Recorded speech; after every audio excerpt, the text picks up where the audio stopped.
Alright, here we are in the next video. Thanks for joining us yet again. You might recall in the last video we left off with these hyperglide vehicle strikes, and we're going to get to that in a minute. Before I do, I have a mea culpa. I said that the air mobile drops did not require a die roll. That used to be the way it was, but now I forgot that the rules were changed to require a die roll just to see if perhaps the air mobile landing went badly. It's not really going to be a problem in this case because they're not landing within the range of any SAM unit. For instance, you can see a SAM unit there, and the range of a SAM unit, which can affect air combat, commando drops, air mobile drops, is 1 hex. It can also affect missile strikes and things like that. So, but yes, we actually are going to have to roll a die for each one of these air mobile drops, and what we want to roll is high. If the air mobile drops occurred within the range of a SAM unit, that would impose a die roll modifier equal to the SAM's printed combat value. So because we do not want to roll low, the SAM would actually impose its -2 here against the air mobile's die roll. So, but there are no SAM units in this area, so it's just a straight up roll. Alright, we still don't want to roll low, but the odds are not against us. Alright, so we've got the 128th Brigade. Let's go ahead and roll that. Alright, he rolled a 6. He's perfectly fine. Now we're going to roll for the 129th Brigade. He rolled a 4. He's fine. And last but not least, we're going to roll for the 127th Brigade. And he rolled a 5, so he's fine.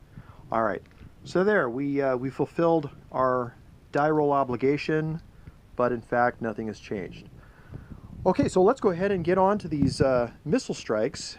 Now, the Chinese start off with 8 of these things.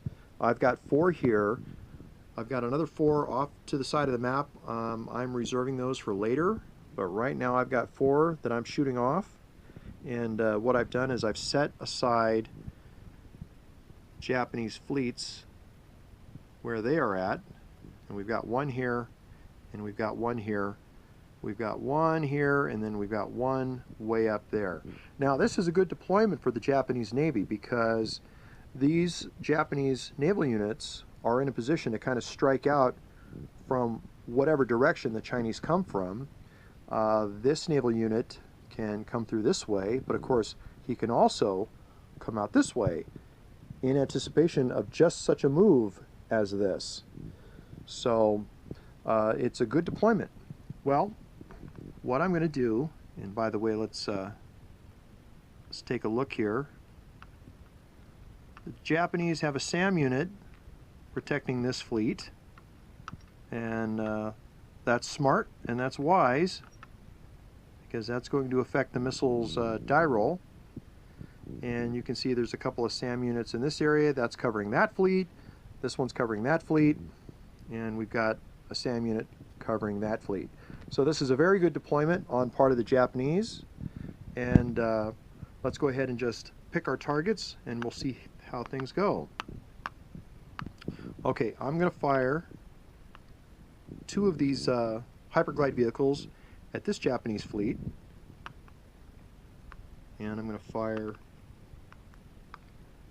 2 more at this Japanese fleet. Naval movement in the game is 5 hexes, but there are 2 naval movement actuations. So in a sense, throughout the entirety of a game turn, a naval unit can move 10 hexes. Initially, what I want to do is I want to just kind of knock these Japanese fleets off the map, and if these other Japanese fleets come sauntering out, which they no doubt will, they'll be kind of having to chase me down before they can actually get within range to hit me. Okay, so let's walk through a typical missile strike and we'll see how that goes. Alright, so we'll move the missile off to the side. this is our target, this Japanese naval flotilla. And as you recall, I have to roll a 5 or less. However, the fleet has its own defenses, which is going to add a +1 to my die roll, and the SAM unit is also going to add +2 to my die roll. What that means is, in effect, I have to roll a 2 or less to achieve a hit. So I'm going to roll 2 dice, 1 for each of these Chinese missiles, and if either one of them is a 1 or a 2, I have hit the Japanese fleet and sunk it. Okay, guess what? Those are 2 misses.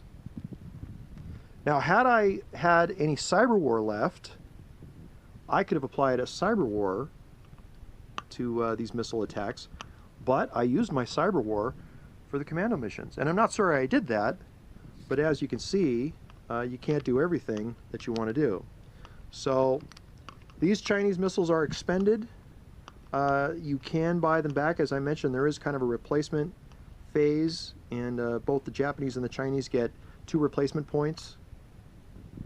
So you can buy things back after you expend them, but you will find during the game that you will always have more things to buy than you have replacement points to buy with.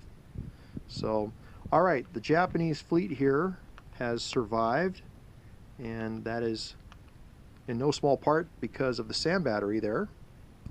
And so now we're going to go ahead and try to hit this Japanese fleet. And the calculations are exactly the same. We have a SAM unit. It doesn't matter how many SAM units are adjacent, whether you have 1 or 2 or 3.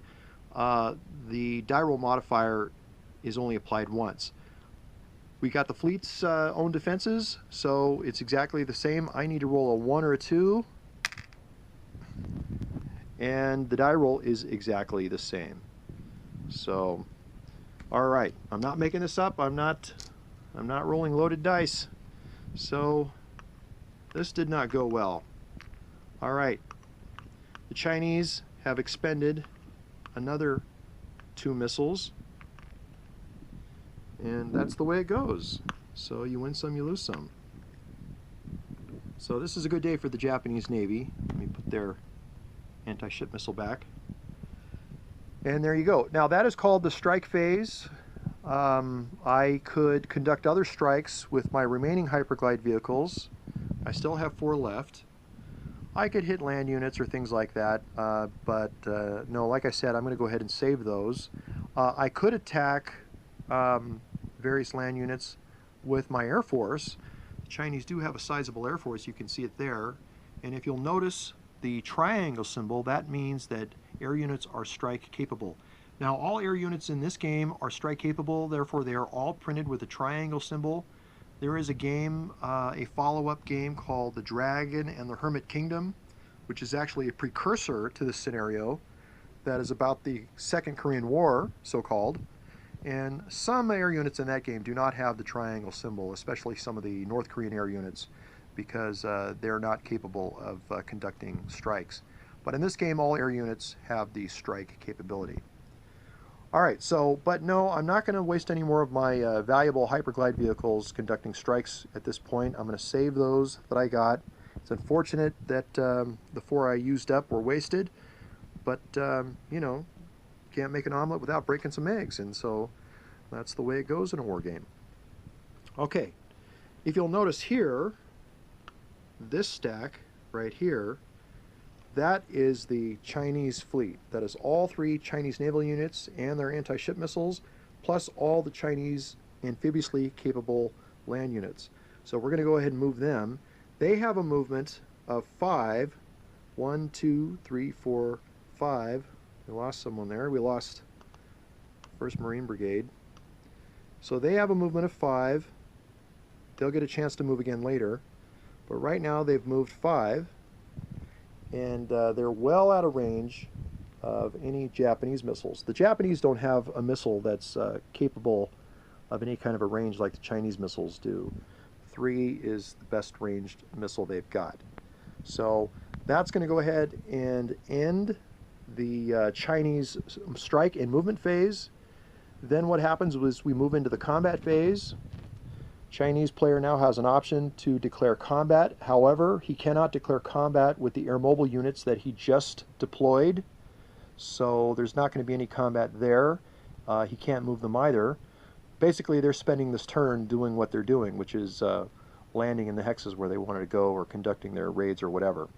So there's not going to be any combat phase. I could in theory, I could have launched other strikes, but I don't want to do that, and things are still kind of developing. So what we're going to do now is we're going to move on to the second naval movement segment, which is at the end of the combat phase. And I'm going to move these guys again. Now you may ask yourself, well, why not just combine it into one large movement? Well, the reason why is because technically, according to the rules, as you move a naval unit, you have to be subjected to a submarine attack. And we're going to go ahead and do that now. So we've got one submarine attack to resolve. Now the way submarine attacks work is that you have to roll a die, 2 dice actually, anytime you end a naval unit's movement. So we're going to find out if we encounter any enemy submarines after moving to that hex. And in this case, we want to roll low. Okay, so we rolled a 6. We needed to roll something like a 10, I think, at least, a 10 or higher. So we've encountered no submarines, which is good, because submarines can be very nasty. All right, so we've done that. There's another consideration here as well. While a fleet is moving, while a naval unit is moving, if it enters within the range of an enemy missile unit, the opposing player has the option to declare a temporary halt of that moving naval unit for the purposes of launching a missile strike. So we can see that these surface-to-surface missile units have a range of 3, 1, 2, 3. If we move the Chinese fleet through this hex, 2, 3, 3, 1 here, technically the Japanese player could say, I want to declare a temporary halt and conduct a missile strike against the Chinese fleets. And so that's not going to happen because we are way out here. But should we kind of cut it close here and come out that way, and we may want to do that because, you know, we've got a little bit of a journey here, and you know, we don't want to spend 3 turns coming way out like this. These commander units and the air mobile units, they're not going to last long when the Japanese army gets going. But anyway, we'll worry about that when it happens. For now, let's go ahead and end the video here. We will move one more naval movement. Nothing's going to happen as far as strikes go. 1, 2, 3, 4, and 5.